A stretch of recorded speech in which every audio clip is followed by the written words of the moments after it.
Away, it's time for the handoff. Yeah. Timberwolves at Mavs game 4 tonight, 5 o'clock right here on ESPN 1320. Yes. We'll see you there. Oh man.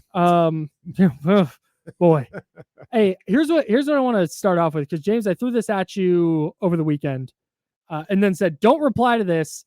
I've had some drinks. I just wanted to throw this on the table for Tuesday. Okay.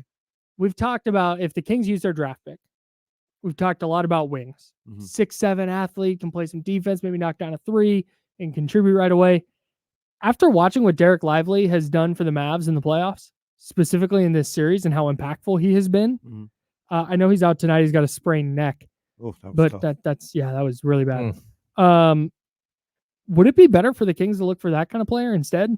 Somebody who can be like a backup big and just, you can say, hey, go run and try and block shots. Well, it's funny you say that, because before, we were doing some other stuff, me and Damian Barling, my man D-Lo, usually Monday, Wednesday, Friday is Kenny's days on the handoff.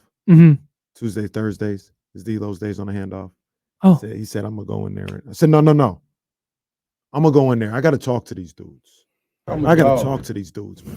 I got to talk to them, because I was listening on the way in. And this ties into your question. I'm going to get to your question. Great. But the whole discussion that you guys had about the Kings offense and what we see now, you need defense. This is what Mike Brown has been talking about, all this other stuff. I don't want to say I disagree, because I don't, but I think you need offense in a bad way on this team. And this is where answering your question comes. If they can get that offense, then yes, you go try and get you a Lively at 13 if you didn't trade the pick. I think those type of guys, I don't want to say they're easily, you can find them easy, but like Lively, Daniel Gafford, like they're there. Like you can find them. Rashawn Holmes, when he was at, his height, you can find those guys. You guys, they need somebody that can give buckets. Yeah, don't get me wrong on the needing offense thing. That adding another shot creator, Malik Monk or otherwise, or even if they bring back Malik Monk, you need more shot creation for sure. Like, not, hey, this guy shoots 42% from three, but he can't dribble more than twice. Like, no, you need somebody who can create off the bounce, and maybe it's Keegan, maybe it's not. But I am in on that. Their roster needs to be different for sure. I'm talking just from as a coach. I thought that was a misstep from Mike Brown in training camp. I thought maybe there's too much. Maybe I'm putting too much into, like, there's power in the words and stuff like that. And we don't know what he was saying in, like, with the team. He could have been saying just this or whatever. But I always thought the notion, and he didn't say this specifically, but the notion that the Kings can take a step back on offense, but if they improve on defense, they'll be a better team. No. You always have this. This is your, for better or for worse. It is about putting the ball in the basket. This is who you are. And it kind of started with that. And I don't think the season is Mike Brown's fault, nothing like that. I agree with you. And James said it too. Malik Monk doesn't go down. I think when they lost that Mavericks game, they were like a game out of 6, when he went down. Like, yeah, it was a huge game. It was right there if he would have stayed healthy. But with the whole Kevin Huerter, Chris Duarte stuff, I didn't like it when it happened. I understand he's not this great defender, but that's who you have. And that is part of what made you special last year. And you've got to empower that. You've got to find a way as a coach to empower that. I'll talk about it on the show a little bit, because it's a funny story, but there's a situation with situation with my daughter right now. Interesting situation. She's got to take some medicine. She doesn't want to take the medicine. So what we have to do is we've got to slip this medicine into this applesauce that she likes so she can get better. She's not going to just take the medicine just in general. She needs the applesauce there. And you got to say, yo, you need this, but I'm going to let you get what you want to. I'm going to let you get your applesauce. And that, I thought, should have been the overarching message with this Kings team this past year. Keep doing what you do on the offensive end. And we're going to find a way to get that ibuprofen defense in there. Like, I'm going to feed you some defensive stuff. But no, please, no steps back on the offensive end. None. Sure. None. Matter of fact, turn it up even more. And I'm going to find a way to get you to play defense. But the notion that it started out in the off, they could take a step back on offense, but if they improve on defense, that's going to be no. That was never the issue. That should have never been the case. Okay, so my rebuttal to this would be that as a coach and as a parent, you have to figure out the workaround. And for me, like maybe there was a misstep here with Mike and Kevin Herter and the way he tried to reach him, because as a coach, you got to treat everybody the same. Like everyone has to follow the same rules, but you don't coach players the same way. Each player is totally unique, and you need to find a way to reach that player. I think his misstep might have been that he tried one approach with Kevin Herter and it didn't work at all. But that you can't blame a coach for trying one approach with one player and that not working out short term. You got to get back in there and you got to find a different way to reach the player. And I think there were times where we saw Kevin start to pull out of his funk.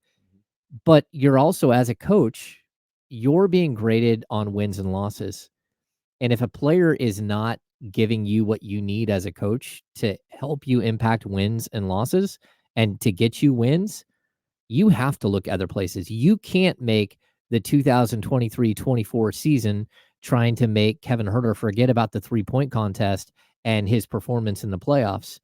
You as a coach and you as someone who has got no contract after this season, you got to be so hyper-focused on moving ahead. If Keon Ellis is a better fit and if Keon Ellis is giving me a better opportunity to win, then I don't care how much Kevin Herter makes or the fact that you gave up a first-round pick for him. You got to do what's best for the whole, and you got to do what's best for yourself as a coach.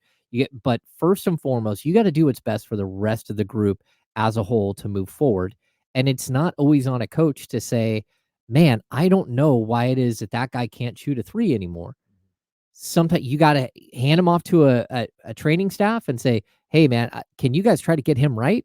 You got to bring in a sports psychologist, say, "Hey, I need some help because I don't know how to get him right." But there was clearly something broken. And I think what Mike did probably furthered the issue short term, but you got to try everything as a coach. You do, but my issue is, and like I said, Mike Brown should get his money. He should be back. This is not anything with him moving forward. But you do that with Keon Ellis this year. You don't do that with a sight unseen Chris Duarte. Like Chris Duarte had done nothing here to even think about he should be playing over Kevin Herter or starting over Kevin Herter. But he'd been there for over a month at that point. Like when that happened, like Chris Duarte had been there since like early September, playing pickup games with the guys every day. And they could have saw things that we didn't see. But I know when the lights turned on, it was like, why is this guy? Yeah, no doubt. But you have to try it. You have to give it a shot, right? I would say you have to give that's what preseason is for. I would say you have to give Kevin Herter a longer leash. Like I would try more Kevin Herter before, like, yeah, but he didn't. It's that he was going to start a preseason game. But if Kevin Herter's psyche is such that Chris Duarte starting a preseason game is going to derail him in March, remember what are we doing here? But remember, that wasn't the talk from all of us at the time. It was Mike is setting this up for Duarte to start. Like it was not just a preseason. Let's see what's going on. We talked like, but that was like for 2 days because Chris Duarte went on that preseason game and got hurt 10 minutes in. But the whole point is if he doesn't get hurt, that Herter may know that. Something. Yeah, so they were trying something. Maybe it would have worked. Maybe it didn't. Or, I mean, based on what we know now about Chris Duarte, it wouldn't have worked. But you got to see it. You got to try stuff. You can see it with him coming off the bench. Well, yeah, but I also see how he plays coming off the bench. That's perfectly fine. And if he balls out like Keon ended up doing, and in the situation he's in now, that spot is gone because he proved himself out there. That this guy is who we want. We're not doing that sight unseen with Chris Duarte. We can see how he plays off the bench. Yeah, but I'd also say, like, we hear this quote all the time: "Iron sharpens iron." Okay. I don't see where the iron was in this situation. Like, I don't see where anyone got sharpened, and I don't know that either of them showed you that they were iron at all. Yeah. And that's a problem that needs to be addressed. I know we got to shake it. One thing we do. We had 20 seconds. The Kings lost in the playoffs. I will die on this hill more because of their offense than their defense. Their defense was fine. Their defense was fine in the playoffs. To the point where Golden State was writing letters about how physical they were. Their defense was fine. Sure. All right. What do you guys got coming up? Mike Brown, Bill Walton, the Celtics, all the weekend, all that good stuff. Bring your ass. Dylan and Casey next. Everybody have a fantastic rest of your Tuesday. Bye.